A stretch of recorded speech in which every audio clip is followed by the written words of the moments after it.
Hello everyone, welcome to my channel চক্কর বক্কর। আমি সোহম, আর আজকে কথা হবে এলএসজি ভার্সেস কলকাতার ডু অর ডাই এনকাউন্টার নিয়ে। তো কলকাতা কিন্তু আজকে প্রথম থেকেই কিন্তু ম্যাচ আপসের উপর ভরসা করছিল।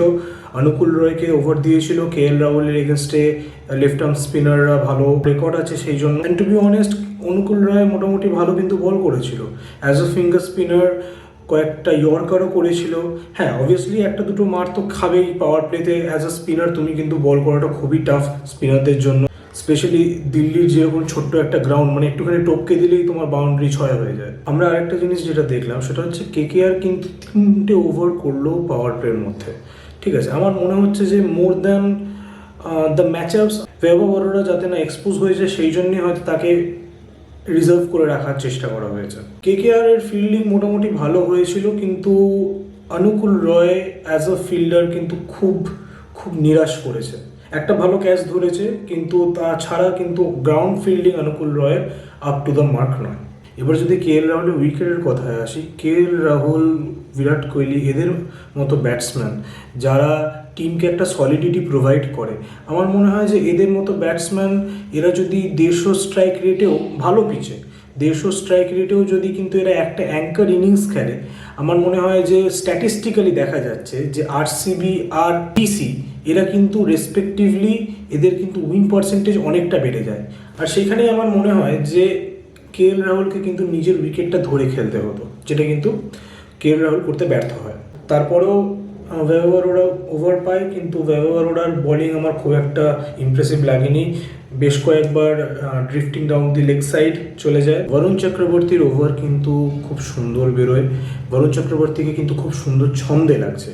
আর আমার মনে হয় যে এরকম সময়ে, ঠিক আছে, যখন তুমি বরুণকে দিয়ে একটু তুমি প্রেশার বিল্ড আপ করেছো, ঠিক আছে, তুমি কিন্তু আবার সুনীল নারায়ণকে দাও, আরও প্রেশার বিল্ড আপ করো।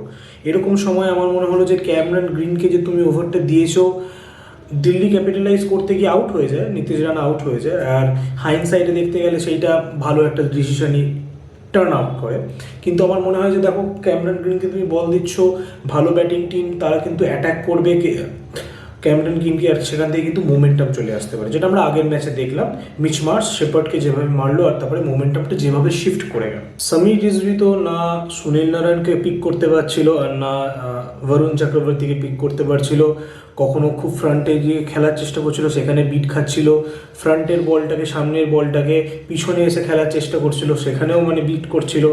তো খুবই ক্লামজি লাগছিল। সমীর রিজভির কয়েকটা ম্যাচ ভালো যাওয়ার পর থেকে তারপর থেকে কিন্তু টুর্নামেন্ট খুব একটা ভালো যায় না। এমন নয় যে আনপ্লেয়েবল বল করছিল, স্পেশালি বরুণ চক্রবর্তীর যদি ওভারটা দেখি, এমন নয় যে আনপ্লেয়েবল বল করছিল, কিন্তু আমার মনে হয় যেহেতু সমীর রিজভি রিড করতে পারছিল না বরুণ চক্রবর্তীকে, সেই জন্য আমার মনে হয় ওভার ডিফেন্সিভ হয়ে গেছিল। আর যার কারণে হলো কি, সমীর রিজভি তো আউট হলোই সুনীল নারায়ণকে মারতে গিয়ে, তার সাথে সাথে ওই প্রেশারটা কিন্তু নিশাঙ্কার ওপরেও এলো, আর নিশাঙ্কাও কিন্তু চালাতে গিয়ে ওভার এগ্রেসিভ হতে গিয়ে কিন্তু নিজের উইকেটটা হারিয়ে ফেললো। মানে তুমি দেখো যে বরুণ চক্রবর্তীর যে ফর্মে আসা, সেটা কেকেআর এর বোলিংকে কতটা অ্যাডভান্টেজ দিয়েছে।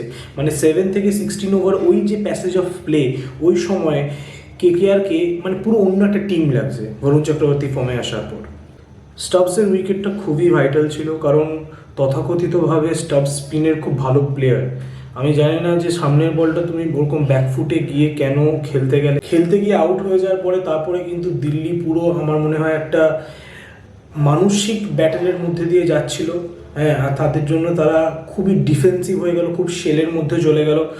স্পিন ভালো হচ্ছিল, স্পিন ওয়ার্ক করছিল, সুনীল নারায়ণ খুব ভালো লেন্থ ধরে ফেলেছিল, কিন্তু তাও তোমাকে একটু তো ট্রাই করতে হবে, তোমাকে তো অ্যাটলিস্ট ওভারে 7-8 রান করে তো করতে হবে। 2 রান 4 রান এরকম করলে তো তার মানে তুমি তো ঠিক জায়গায় পৌঁছবে না।